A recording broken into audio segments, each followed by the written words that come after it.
Hello gang, good to have you back again. Of course, if you're tuning in for the first time, I am the Articulate Grunt. Welcome to my channel. Now, Monday, October 27th will be the first reading and presentation of a bill to the Springfield City Council on a urban hunting license permit as recommended by the U.S. Fish and Wildlife Department and the Missouri Wildlife Conservation Corps. See, the thing is, the south side of the city especially has gone beyond what's technically termed as starvation levels of deer population. Of course, you can't hunt the deer in the city. They're protected. There are people living and working around there. So they tend to breed and expand and are actually at 7.5 times what is supposed to be the maximum population density for the area. Okay, well, what's this mean? We get a few Bambis coming into yards and being pretty, sleeping in the grass out front? No.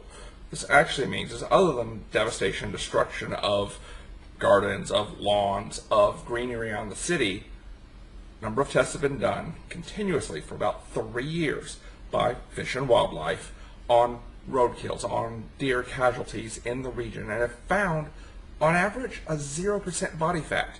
This is the level the deer on the south side of Springfield have reached. They've reached epidemic proportions. And some people are like, oh, well, it's just the natural cycle of things. Let nature take its course. Would you like to starve to death? And okay, an arrow through the ribs or a bullet to the chest. No one exactly wants that. But given the option of a slow, painful, literally driving you out of your mind starvation death, where you're eating anything, trash, paper, plastic, to keep that feeling of your stomach gnawing at you, from coming back up again to drive that feeling away, personally, I don't see wanting to be that cruel to these animals. There's no purpose to it, especially when we can responsibly thin down the herds and put meat in freezers and help the herds out by bringing them back down to a more natural balance for the region they're in. Bringing them back down to at least, what's supposed to be maximum population, considering the food sources. And actually, the max population they're proposing is in excess for an urban area all by itself.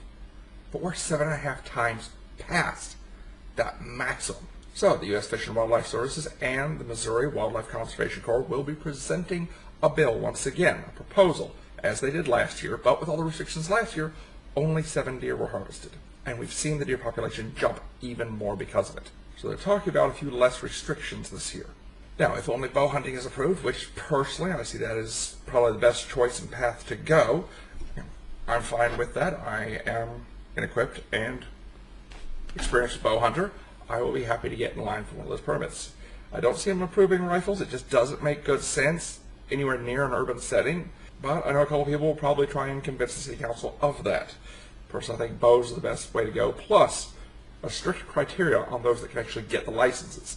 Now, that is what's being proposed, as I understand it, from the Fish and Wildlife Services. But those that get the licenses are going to be on an unlimited or a high bag limit, say somewhere around 10 to 20 deer apiece, which will make sense considering the massive population we're looking at. Personally, my deep freeze can only hold a couple deer around the groceries that are already in it. So, if it gets approved and I can get one of the licenses, which I should be able to, I've got expert certifications going back over 14 years that I can actually hand over and present, as well as numerous other things.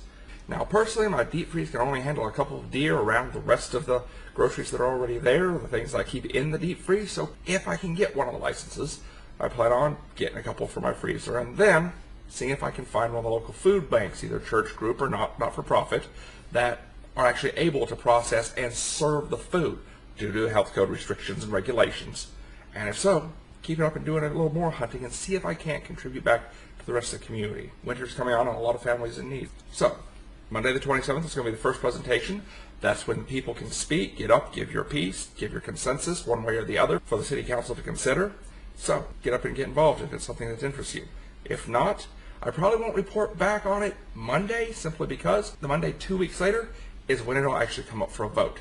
That's what's going to matter, and that's what's going to determine how these licenses go through and what we can do with it. Hope this video found you well. Take care. Remember, get up, get involved in your community. Find out what's going on and get in the middle of it. Because if you don't, somebody else does, and they fix or arrange things as they see fit, and it's not how you like, you really don't have anybody to complain to but yourself, because they got involved and you didn't. I am the Articulate Grunt. Until I catch you next time, out from here. Bye.